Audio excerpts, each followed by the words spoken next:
महाराष्ट्र की राजनीति ने एक बार फिर करवट ली है। एनसीपी प्रमुख शरद पवार के भतीजे और महाराष्ट्र के कद्दावर नेता अजीत पवार शिवसेना बीजेपी सरकार में शामिल हो गए हैं। अजीत पवार ने उप मुख्यमंत्री पद की शपथ ली है। उनके साथ एनसीपी के बड़े नेताओं में गिने जाने वाले छगन भुजबल भी सरकार में शामिल हो गए हैं। उन्होंने मंत्री के रूप में शपथ ली। उप मुख्यमंत्री पद की शपथ लेने के बाद एक प्रेस कॉन्फ्रेंस कर अजीत पवार ने कहा कि उन्होंने एनसीपी के तौर पर ही महाराष्ट्र की सरकार को अपना समर्थन दिया है और अगले चुनाव में वो एनसीपी नाम और एनसीपी के चुनाव चिन्ह के साथ मैदान में उतरेंगे। प्रेस कॉन्फ्रेंस में अजीत पवार और छगन भुजबल के साथ प्रफुल्ल पटेल भी दिखे। प्रफुल्ल पटेल को कुछ दिनों पहले ही शरद पवार ने पार्टी का कार्यकारी अध्यक्ष बनाया था। अजीत पवार और छगन भुजबल समेत एनसीपी के कुल 9 नेता आज मंत्रिमंडल में शामिल हो गए हैं। इनमें हसन मियानलाल मुशर्रफ, धनंजय पंडितराव मुंडे, धर्माराव बाबा भगवंतर वातराम, अदिति वर्दा, सुनीत तटकरे, संजय शंकुलता, बाबूराव बनसोड़े और अनिल भाईदास पाटिल शामिल हैं। ये नेता अब एनडीए सरकार का हिस्सा बन गए हैं और प्रदेश की मौजूदा बीजेपी शिवसेना एकनाथ शिंदे गुट को समर्थन दे रहे हैं। अजीत पवार अभी तक महाराष्ट्र विधानसभा में विपक्ष के नेता थे।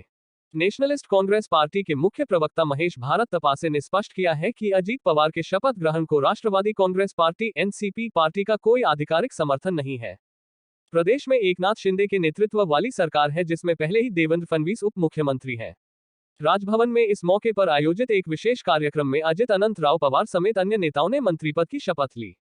इससे पहले महाराष्ट्र सरकार में मंत्री सुधीर मुनगंटीवार ने दावा किया कि 40 से अधिक विधायक सरकार को अपना समर्थन दे रहे हैं। आप कह सकते हैं कि पूरी की पूरी एनसीपी गठबंधन का समर्थन कर रही है। अजीत पवार के लंबे समय से बीजेपी के साथ बातचीत की अटकलें लगाई जा रही थी, लेकिन उन्होंने पहले कभी खुलकर इस बारे में बात नहीं की थी। एनडीए में शामिल होने के बाद अजीत पवार और छगन भुजबल ने एक प्रेस कॉन्फ्रेंस की। इस दौरान प्रफुल्ल पटेल भी उनके साथ मंच पर बैठे देखे गए। प्रफुल्ल पटेल को कुछ दिनों पहले ही शरद पवार ने पार्टी का कार्यकारी अध्यक्ष बनाया था। अजीत पवार ने अपने फैसले के बारे में कहा, हमने एनसीपी पार्टी के नाते शिंदे फडणवीस सरकार में शामिल होने का फैसला लिया है। पार्टी के सभी विधायक हमारे साथ हैं। हम अगले चुनाव में एनसीपी पार्टी के नाम और चुनाव चिन्ह के साथ मैदान में उतरेंगे। हम देश का विकास चाहते हैं, इसलिए एनडीए में शामिल हो रहे हैं। वहीं छगन भुजबल ने कहा, हमें कुछ दिन पहले शरद पवार साहब ने कहा था कि मोदी प्रधानमंत्री के तौर पर वापस आने वाले हैं।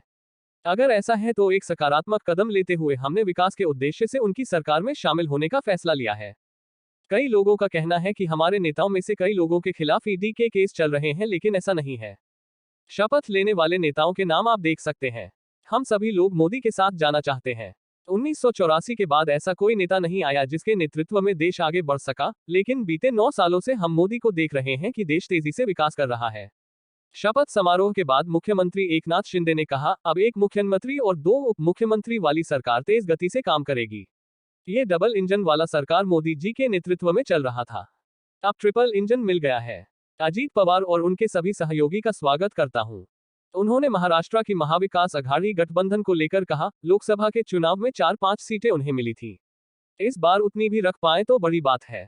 एनसीपी प्रमुख शरद पवार ने अजीत पवार के राजभवन रवाना होने के पहले एक प्रेस कॉन्फ्रेंस की थी।